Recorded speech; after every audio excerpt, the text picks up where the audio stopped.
Hello and welcome to these sessions on Introduction to Simulink. And today we will see some more details about how we can do modeling using Simulink. In the earlier video, we have seen how we can locate a particular block and how to interact with the blocks. Right now, let us go further. In today's session, we'll be focusing on simple control system of a which is also called as the cruise control. Now right now it is not expected that you understand all the details of the control system or this block diagram. We want to learn some other aspects of basic Simulink using this. However, I'll give you a brief overview of this. Okay, so this is the block diagram of a car cruise control system, which is given by simple equation u minus bv equal to ma, where m is the mass of the car, a is the acceleration, so and v is the velocity. Okay, so let us say I get the acceleration signal at this point. If I integrate the acceleration signal, this is the integrator block. If I integrate acceleration, what I'll get? I'll get the velocity. If I multiply the velocity by, I have taken this signal of velocity from here, okay, here, and I have tapped it here, and I have multiplied it with something called as the drag coefficient, which is minus 25, and I will give this signal back here. So the output at this point will be u minus bv. Okay, the output at this point will be u minus bv, which is mass into acceleration. So this is basically the dynamics of a car. Okay, this block, these blocks are representing the dynamics of a car, actual car. And if we want to control the speed of it, or the cruise control, then we have to use some more controller. Now this controller is representing the cruise control. Inside this p of s, some hardware is there. Okay, what is there, that is not of attention right now, but just understand that some hardware or some function is there inside this which does the cruise control. Okay, so only thing missing here is the input, so which is the desired speed of the car.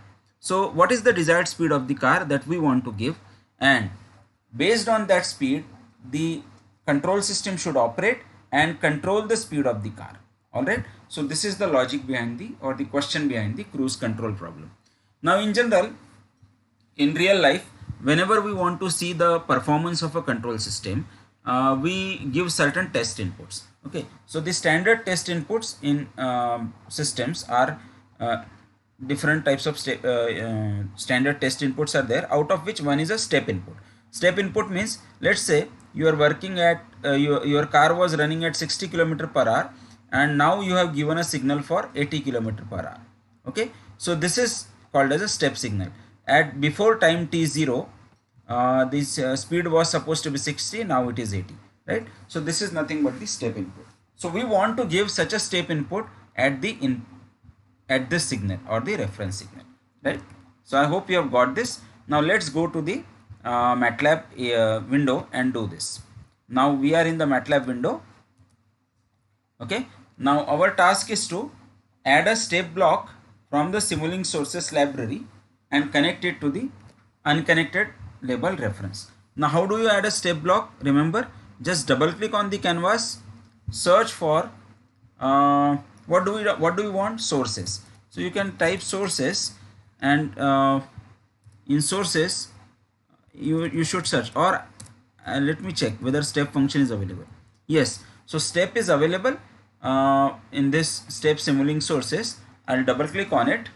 Okay, so whenever you will be doing this, actually it will be very easy to for you to find out. Otherwise you can go to this Simulink library browser and search for step and bring it here.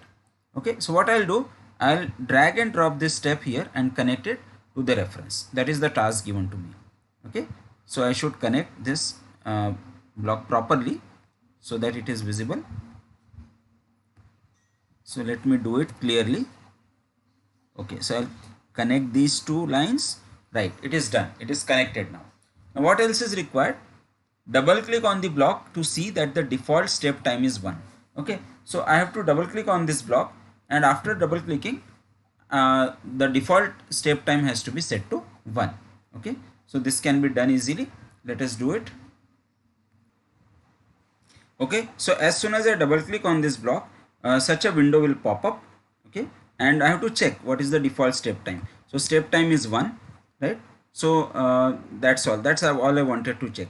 Initial value is 0, final value is 1. That means we say that initially speed was 0, now it is 1, and it is given at step time is 1, means after from starting of my experiment I am giving at 1 second this step. Okay, I'll say okay, and that's all. Once I say okay, this will be done. Now let me complete the simulation.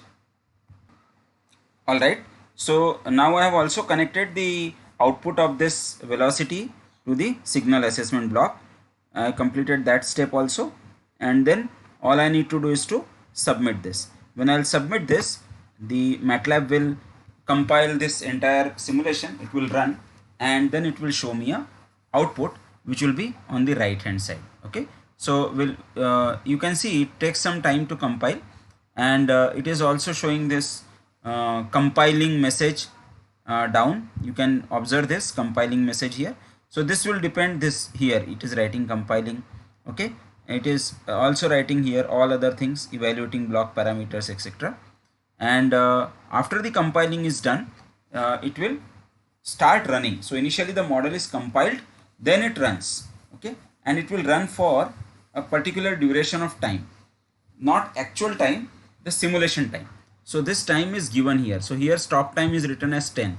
So it will run from 0 seconds to 10 seconds, and we'll see the output on the right hand side. Okay, so the right hand side output will tell us what is the value with respect to time. Okay, so now my simulation is almost complete. It is showing 100%. After this 100% is achieved, I can actually see the output on the right hand side. So this right hand side is achieved by double clicking on this signal assessment block.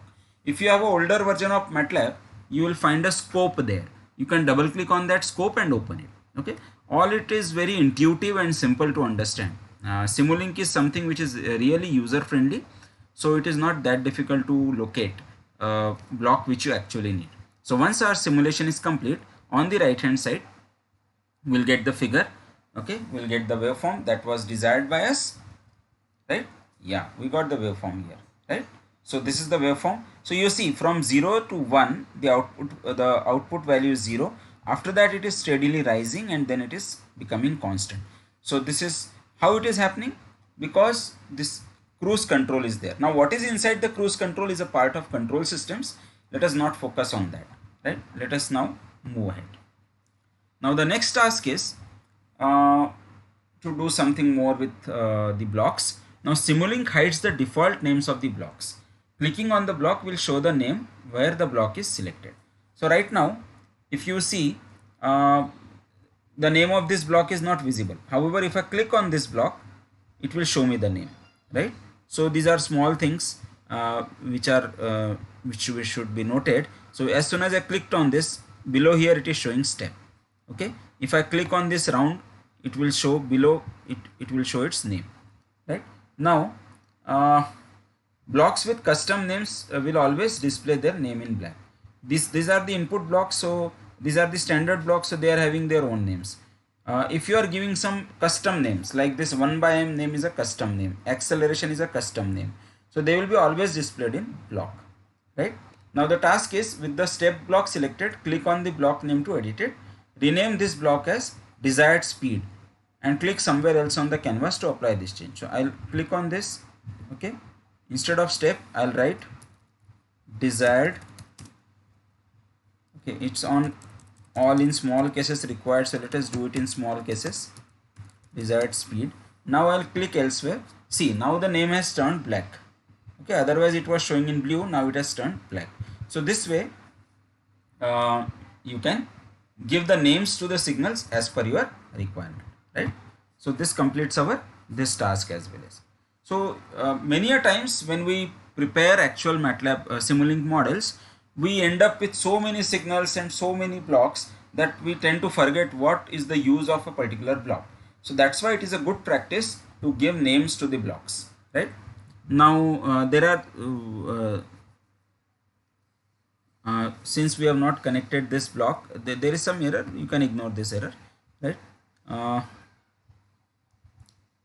Is the named step block connected to the signal reference? Okay, so we have connected already, but it is showing some error, so let us ignore this. For you this is okay, right? So this is how you can do the identification of blocks and signals. All right.